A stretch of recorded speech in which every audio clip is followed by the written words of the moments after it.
무엇이 첫째 되는 계명입니까? 어떤 계명이 가장 큰 계명입니까? 이 질문은 예수님, 어떻게 하면 내가 복을 받을까요? 어떻게 해야 내가 성공할까요? 어떻게 해야 내 야망을 이룰 수 있을까요?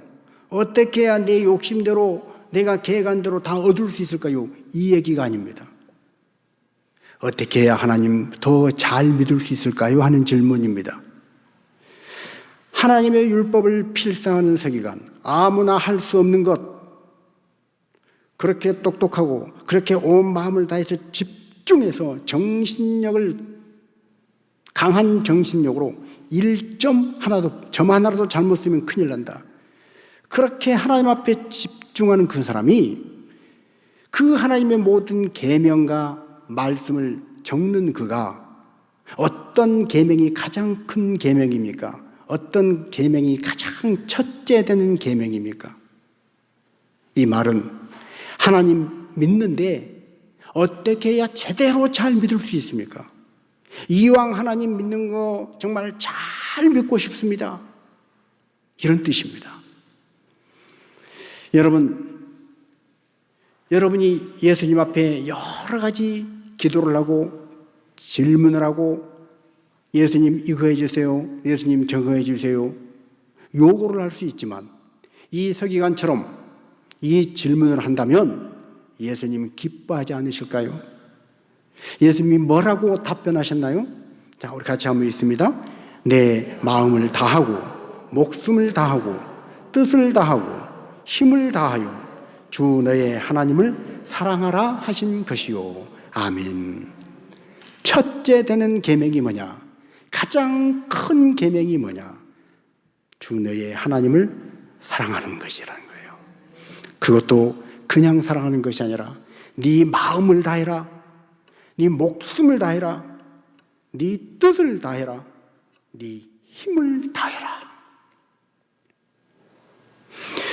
마음을 다하고 목숨을 다하고 뜻을 다하고 힘을 다하는 것은 나의 전 인격으로 내가 나의 지, 정, 의 모든 것을 동원해서 의지를 동원하고 감정을 동원하고 그리고 지식을 동원하고 모든 걸 동원해서 돋보기가 초점을 맞추듯이 하나님을 그렇게 사랑한다는 거예요. 이것이 가장 첫째 되는 계명이고 가장 큰 계명이라는 것입니다.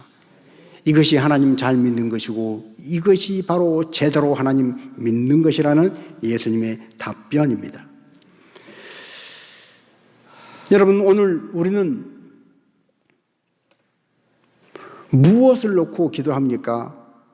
우리가 충성하는 이유는 뭡니까? 우리는 어떤 목적을 가지고 전도를 하고 우리는 무슨 이유 때문에 예배하고 우리는 어떤 근거를 가지고 섬기고 헌신하고 봉사를 합니까? 많은 사람들이 나는 이래서 가난한 사람들에게 구제해요. 나는 이래서 교회에 와서 열심히 충성하고 봉사해요. 나는 이런 목적을 가지고 하나님 앞에 기도해요. 나는 이래서 예배하는데 열심을 내요. 많은 대답이 있을 수 있고 그리고 그 대답들이 어쩌면 우리가 듣기에 그럴싸한 맞는 대답일 수도 있습니다. 야, 그렇구나. 그런 목적이 있어서 그런 이유가 있어서 예배하고 기도하고 헌신하고 봉사하고 섬기고 충성했구나. 그러나 오늘 예수님이 주신 이 말씀에 입각해서 우리가 답을 한다면 네가 왜 그렇게 하니? 무슨 목적으로? 무슨 이유로? 많은 것들을 우리에게 물어볼 때 내가 하나님을 사랑하기 때문입니다. 이 답을 한다면 하나님을 사랑하니까 내가 하는 거예요. 다른 이유, 다른 목적 될 거 없어요. 하나님 사랑해서 나는 주님의 교회에 와서 열심히 충성해요. 하나님 사랑해서 하는 기도하는 거예요. 하나님 사랑해서 전도하고요. 하나님 사랑해서 하는 성경 읽고 하나님 사랑해서 금식하고 하나님 사랑해서 헌금하고 하나님을 사랑해서 나한테 충성하는 거예요. 여러분, 어떤 분이 간증을 하는데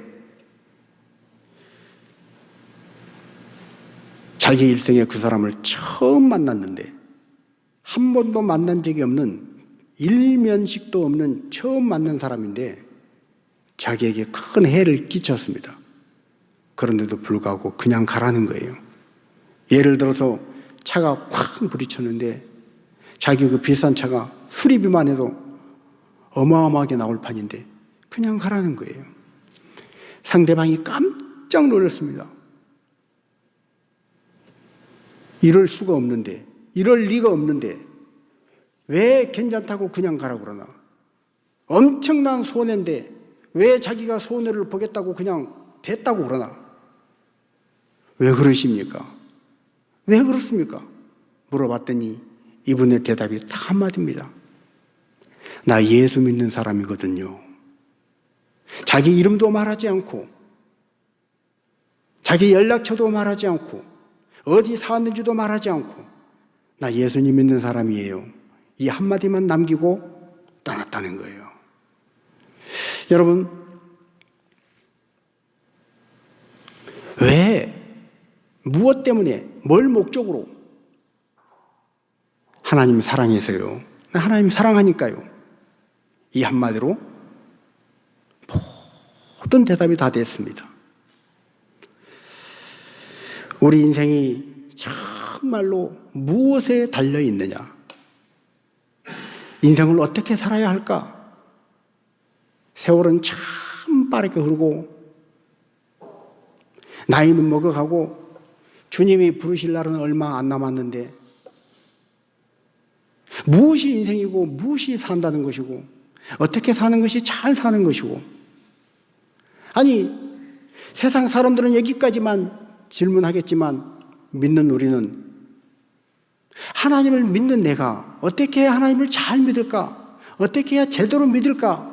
이 질문 앞에서 오늘 성경은 우리에게 고민하지 말고 한마디 대답만 해라. 하나님을 사랑해서요. 이 대답을 하라는 거예요. 하나님을 사랑하니까 나는 삽니다. 하나님을 사랑해서 힘들어도 삽니다. 하나님을 사랑해서 어려워도 삽니다. 하나님을 사랑하니까 나는 열심히 살 거예요. 하나님을 사랑하니까 나는 핍박이 와도 예배할 거예요. 하나님을 사랑해서 나는 찬양해요. 하나님을 사랑해서 나는 하나님을 사랑하거든요. 그래서 오늘 또 난 작정하고 기도해요. 이 대답이 오늘 예수님이 서기관에게 주셨던 가장 큰 계명, 첫째 되는 계명, 너의 마음을 다하고 목숨을 다하고 뜻을 다하고 힘을 다하여서 주 너의 하나님을 사랑하라. 오늘 이 말씀인 줄로 믿습니다.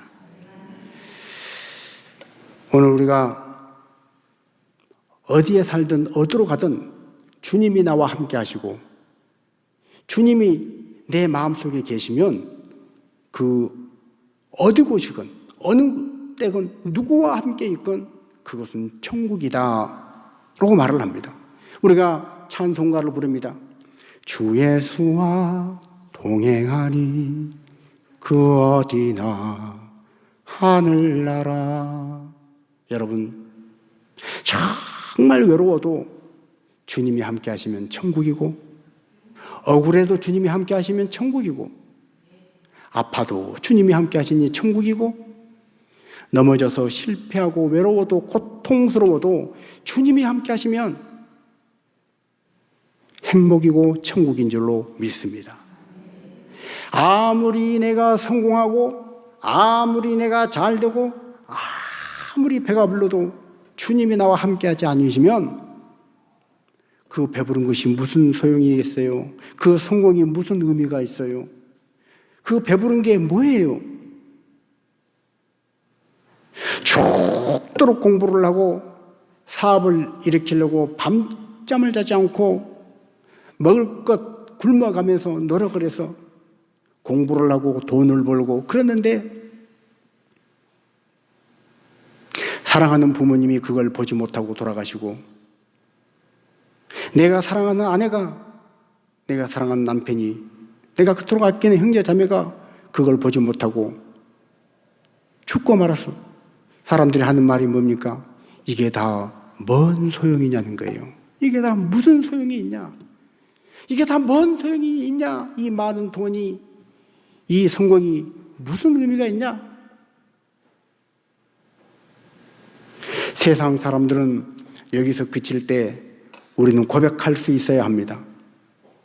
하나님, 내가 걸어가는 길이 고달프고 넘어지고 깨지고 실패하고 아파도 나 주님 사랑해요. 주님 사랑합니다. 주님이 독생자까지 아끼지 아니하시고 나를 위해서 이 땅에 보내주셨을 뿐 아니라 그 독생자를 십자가에 못 박아 피 흘려 죽게 하기까지 나를 구원하시려고 하나님이 그 사랑을 보여주셨는데 그 하나님을 내가 아버지라고 이제 부르니 나는 그 아버지 하나님을 사랑하는 그 사랑으로 하나님을 사랑하기 까닭에 하나님을 사랑해서 오늘 내가 이해되지 않지만 나는 오늘 또 감사하며 삽니다. 하나님을 사랑하니까 힘들어도 오늘 또 힘을 내서 갑니다. 하나님을 사랑해서 허무하고 의미가 없어 보이지만 하나님을 사랑하니까 내가 살아야 할 이 삶이 사람들은 뭐라고 할지 모르지만 사람들은 인정해 주지 않고 사람들은 점수를 매겨주지 않아도 나 하나님 사랑하니까 이 삶 살아볼래요. 하나님 사랑하니까 이 길을 걸어갈래요. 그렇게 걸어가는 발걸음을 통해서 하나님이 영광 받으신 줄로 믿습니다. 자, 시편 18편 1절은 우리에게 이렇게 선포합니다. 같이 한번 읽습니다. 나의 힘이신 여호와여, 내가 주를 사랑하나이다. 아멘. 여러분, 하나님께서 정말로 여러분의 힘이 되십니까? 살아야 할 이유고 목적이 되십니까? 나의 힘이신 하나님, 내가 주님을 사랑하나이다. 하나님을 향한 사랑, 절대적인 사랑. 여러 가지 이해되지 않는 상황에도 하나님이 나의 힘이십니다. 나의 힘이신 여호와여, 내가 주를 사랑하나이다. 이것이 우리가 삶을 살아내는 힘이 되고 우리의 인생길을 걸어갈 수 있는 동력이 된 줄로 믿습니다. 그래서 우리는 주님을 갈망해야 하는 거예요. 목마를 때 물 한 컵이 정말로 귀하듯이 배가 고파서 줄을 때 밥 한 공기가 그렇게 그립듯이 우리 인생을 살아갈 때 주님을 갈망하고 하나님이 내게 오셔서 나와 함께 하시는 이것, 주님을 향한 갈망, 주님의 임재를 향한 사모함이 우리 가운데 있어야 한다는 것입니다. 자, 복음송 가사 중에 그런 찬양이 있습니다. 다른 어떤 은혜 구하지 않으리, 오직 주님만이 내 삶의 도움이시니 주의 얼굴 보기 원합니다. 주님 사랑해요.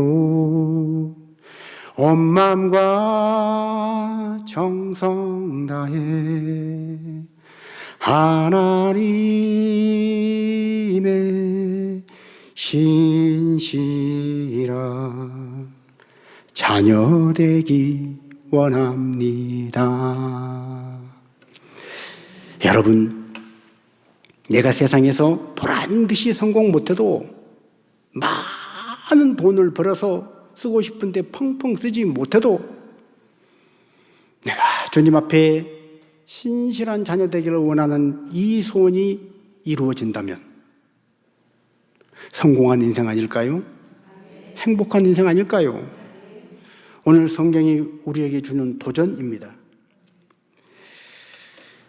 오늘 주님이 내 가정에, 내 삶에, 내 인생에, 우리 자녀들의 삶 속에, 우리 교회에, 우리 직장에 오셔서 함께 하시는 그것이 우리가 진정 살 길이고 그것이 우리에게 가장 중요한 본질이고 그것이 우리를 하나님의 자녀답게 세우는 길인 줄로 믿습니다.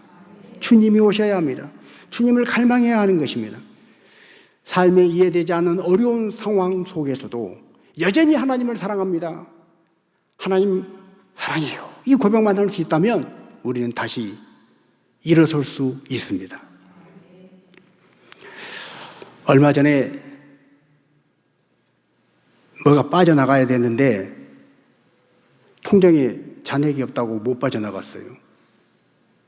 문자가 옵니다. 연체됐다고.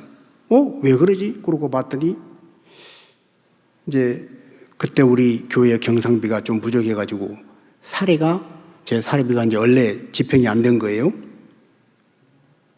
그래서 기도하고 있었는데 다음 주가 됐는데도 또 다른 게 먼저 빠져나가니까, 예를 들어서 우리 교회 전기세가 30몇만 원 쑥 빠져나가 버리고 뭐 이렇게 빠져나가니까 2주째 이제 사례가 집행이 안 됐어요. 와, 목사지만 그런 걸 당하니까 조금 마음이 안 좋더라고. 집중이 안 되더라고. 그때 제가 하나님 하고 기도를 하는데 돈에 대한 기도가 안 나오고 그냥 하나님 사랑합니다, 이 기도밖에 안 나오는 거예요. 그런데 놀라운 건요, 하나님 사랑합니다 그 한마디 했더니 마음이 너무 편하고 기쁜 거예요. 담대한 거예요. 걱정이 안 되는 거예요. 이것저것 복잡한 것들이 복잡하게 느껴지지 않은 거예요. 그래서 저는 시편 말씀을 정말로 살아있는 말씀이다. 나의 힘이신 여호와여, 내가 주를 사랑하나이다. 주님을 사랑합니다, 이 한마디 했는데 다행히 연체돼가지고 신용정보 어쩌고 저쩌고 막 하면서 막 협박성의 문자가 왔던 거 2주가 지났는데 아무런 문제 없이 잘 지나가고, 때가 되니 사례비 집행이 자동이체가 되어서 집행이 되고, 지나고 보니 아무 문제 없이 지나갔어요. 옛날 같으면, 믿음이 적을 때 같으면 결제가 돼야 되는데 결제가 되지 않고, 뭔가 어디 써야 되는데 통장에 잔고가 마이너스가 되고 막 카드로 써야 되고, 그럴 때 마음이 곤고하고 뭔가 복잡하고 막 그랬을 거예요. 그러면서 바로 기도했을 거예요. 하나님 돈을 주세요, 하나님 돈을 주세요, 막 이랬을 거예요. 이거구나. 하나님 말씀대로 산다는 것이 진리고, 말씀대로 산다는 것이 우리 인생의 해답이구나. 삶의 본질은 여기에 있구나.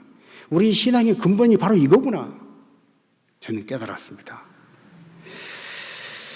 여러분, 주님이 오셔서 우리와 함께 하셔서 내 감정이 충만해서 어떤 찬양을 할 때 그 찬양이 나의 감정으로만 드리는 찬양이 아니라 내가 기쁨이나 슬픔이나 외로움이나 고독함이나 괴로움이나 어떤 막 감동이나 그런 것을 가지고 그 감동만 가지고 하는 찬양이 아니라, 어눌하지만 내가 찬양할 때 그 찬양 가운데 이스라엘의 하나님이 찬양 가운데 오셔서 함께 하시는 그 찬양이 될 때, 찬양이 가사가 좀 틀릴 수 있고 음정 박자가 맞지 않을 수 있고 목소리가 좋지 않을 수 있지만, 그 찬양 가운데 살아계신 하나님이 임재하셔서 영광 받으실 때 그 찬양이 진정 살아있는 찬양인 줄로 믿습니다.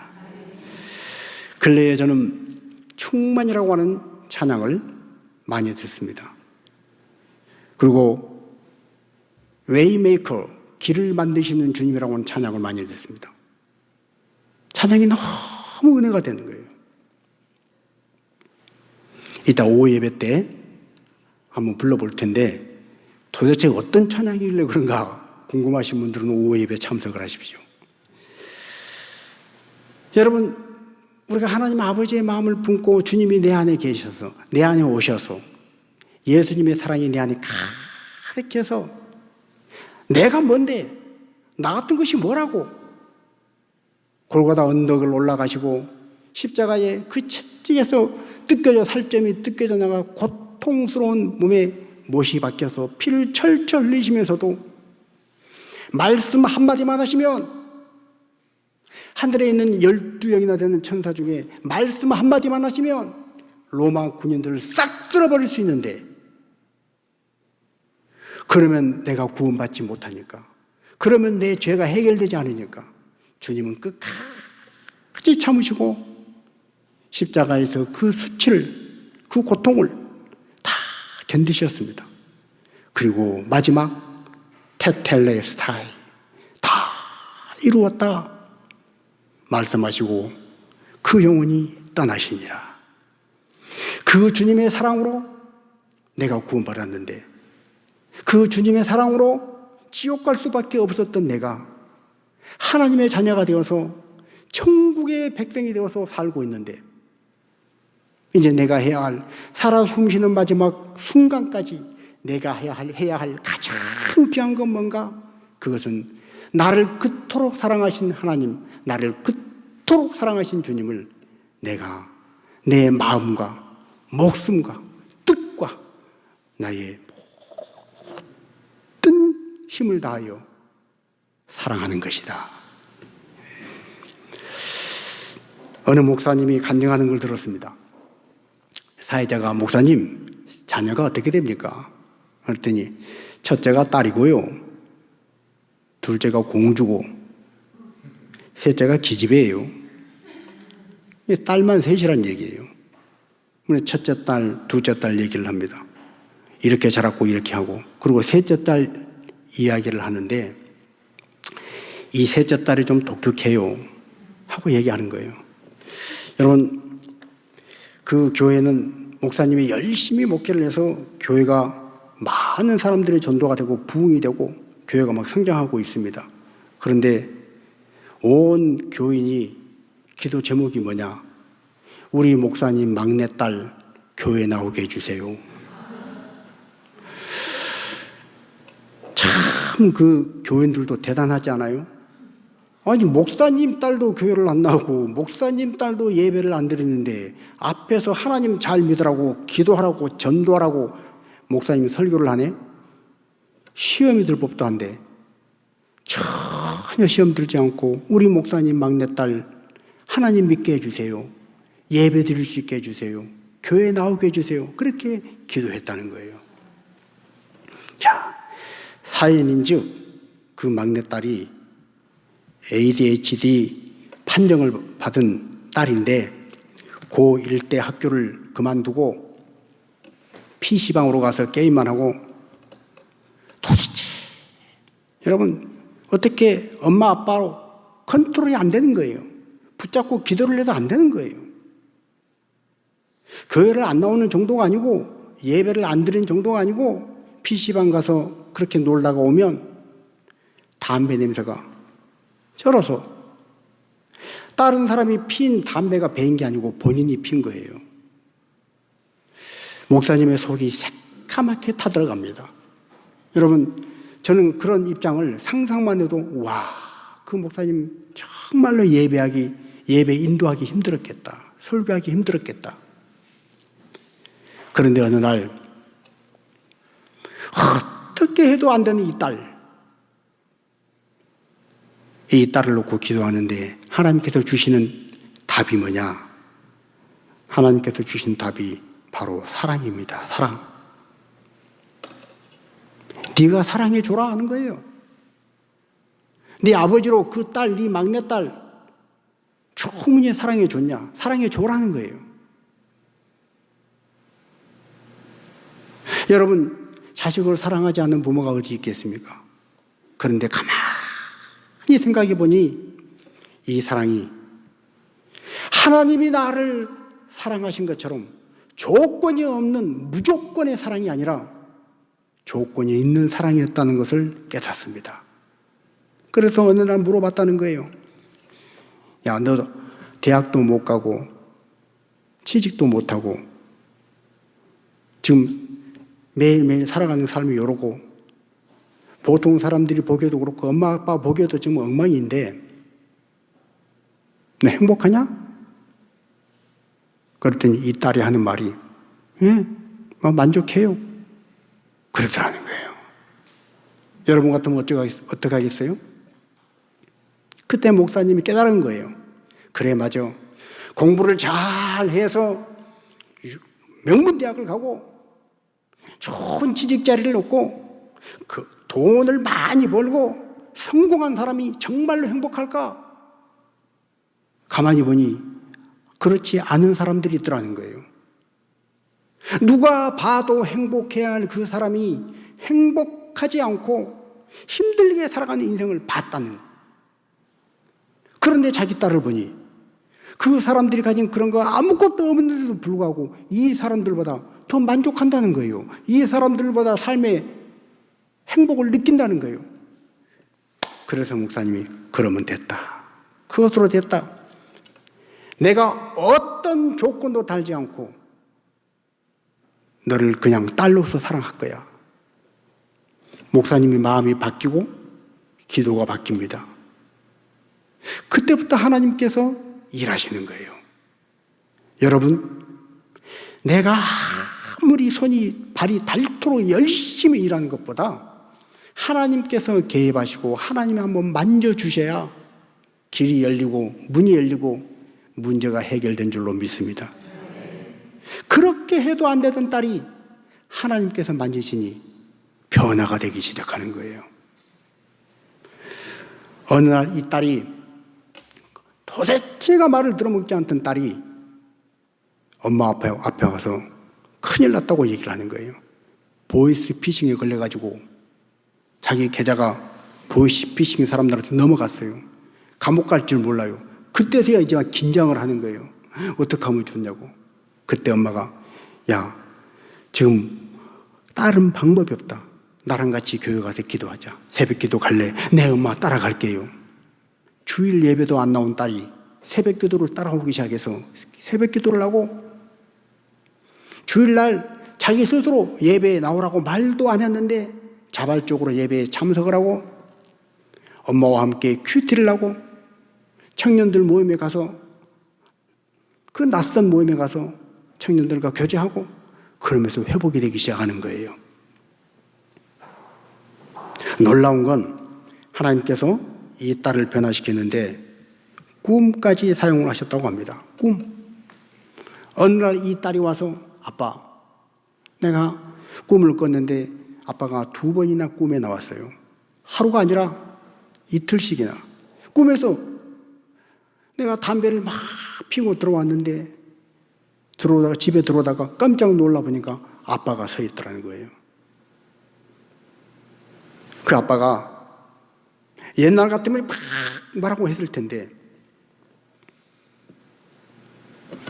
담배 너무 많이 피지 말아라. 건강에 좋지 않다. 그리고 얘기를 하더니 꿈에서예요.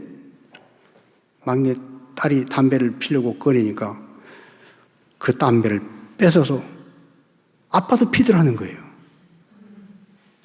그러면서 그 담배 냄새나는 딸을 안으면서 담배 펴도 괜찮고 너는 그래도 내 딸이고 그래도 너는 내가 사랑하는 딸이라고. 그래서 자기가 대성통곡을 했다는 거예요. 엉엉 울었다는 거예요.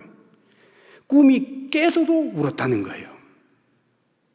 그때부터 딸이 담배를 끊겠다고, 끊으라고 말하지 않았는데 끊겠다고, 그리고 담배를 끊었답니다.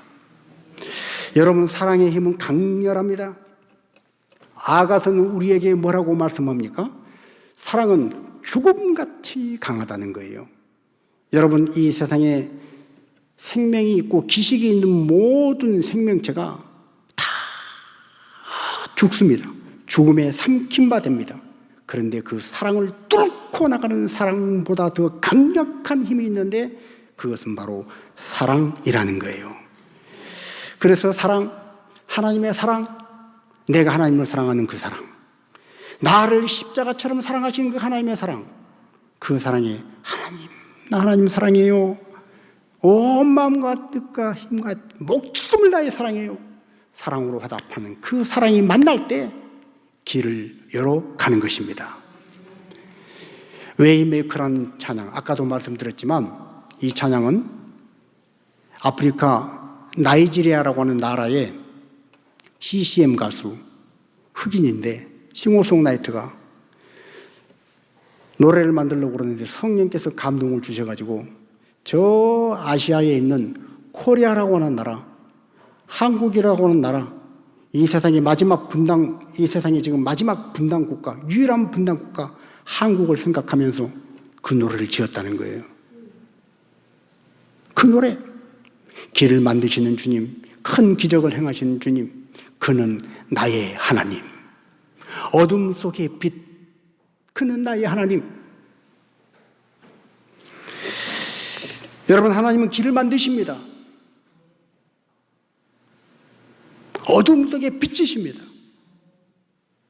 오늘 우리가 이 사랑을 가지고 복음을 전할 때 수십 년째 말을 듣지 않는 철벽 같은 남편이라 할지라도, 철옹성 같은 아내라 할지라도, 수십 년을 그렇게 살아와서 발꿈치에 각질화된 피부처럼 생각도 마음도 각질화돼서 도무지 말을 듣지 않은 나이 많으신 부모님도 하나님께서 만지시면 길을 열어 주실 줄로 믿습니다. 우리가 해야 할 것 하는 것은 사랑입니다. 하나님 사랑. 하나님을 사랑할 때 하나님이 길을 여십니다. 하나님이 만져주십니다. 하나님이 만지시면 됩니다. 그러면 그 영혼 변화될 줄로 믿습니다. 이 마음을 가지고 우리가 기도할 때 다음 세대, X세대, Y세대, Z세대를 지나서 요즘은 MZ세대라고 그럽니다. 도무지 말이 통하지 않는 그 세대. 오늘 여기 앉아있는 저를 포함한 대부분의 분들은 후진국 대한민국, 개발도상국 대한민국에 태어났습니다. 그러나 MZ세대들은 선진국 대한민국에 태어났어요. 그들은 태어날 때부터 우리나라는 잘 사는 나라야, 부자 나라야, 컴퓨터 당연히 있어야 되고, 집집마다 차 당연히 있어야 되고, 우리처럼 먹을 게 없어서, 학교 갈 차비가 없어서 그걸 어떡하나, 그런 세대가 아니라 학교를 가긴 가는데 친구가 신은 저 명품 운동화 나도 신어야 하는데, 둘러맨 가방 저거 나도 매야 하는데, 이것 때문에 마음이 상하고 이것 때문에 학교 안 가겠다고 떼쓰는 세대. 그러니 우리하고 말이 안 통하는 거예요. 말이 안 통해서 요즘 애들은 교회 가자, 하나님 믿어라, 도저히 말이 안 통한다고 합니다. 그러나 말이 안 통한 그들도 하나님께서 만지시면, 하나님이 길을 여시면 될 줄로 믿습니다. 이제 우리는 여기에 승부를 걸어야 합니다. 하나님을 사랑하는 것에 승부를 걸어야 합니다. 요한복음 21장에 예수님을 3번이나 배신했던 베드로는 그 일을 생각할 때마다, 닭이 울 때마다 예수님을 배신했다는 그 마음에 정말로 마음에 괴로워 견딜 수가 없는데, 그 베드로에게 부활하신 예수님이 오셔서 요한의 아들 시몬아, 베드로야, 네가 이 모든 사람들보다 나를 더 사랑하느냐 3번 물으십니다. 그 물음에 주님, 내가 주님을 사랑하는 줄 주님이 아십니다. 이 3번의 대답으로 그 마음속에 그렇게 말뚝처럼 깊이 박혔던 그 아픔이 쏙 하고 빠지고, 베드로는 십자가에 거꾸로 못 박여 죽을 만큼 주님을 사랑하는 자로, 주님의 복음을 전하는 자로 바뀐 줄로 믿습니다. 오늘 우리가 인생에 승부를 걸어야 할 것, 성공이 아니고 부가 아니고 명예가 아니고 문제 해결이 아니고 건강이 아니고 인간이 생각하는 복이 아니고 하나님을 나의 전인격으로 사랑하는 것입니다. 우리의 가장 삶의 치열한 경쟁이 이 모든 사람보다 네가 나를 더 사랑하느냐, 주님, 내가 주님을 가장 사랑하겠습니다. 내가 인생을 살아왔던 지난날의 모든 순간보다 지금 가장 뜨겁게 사랑합니다. 이 모든 사람보다 내가 더 사랑하고 싶습니다. 이 사랑의 고백이 오늘 저와 여러분의 간절한 소원이고 우리 인생의 가장 치열한 경쟁이 되기를 주님의 이름으로 축복합니다.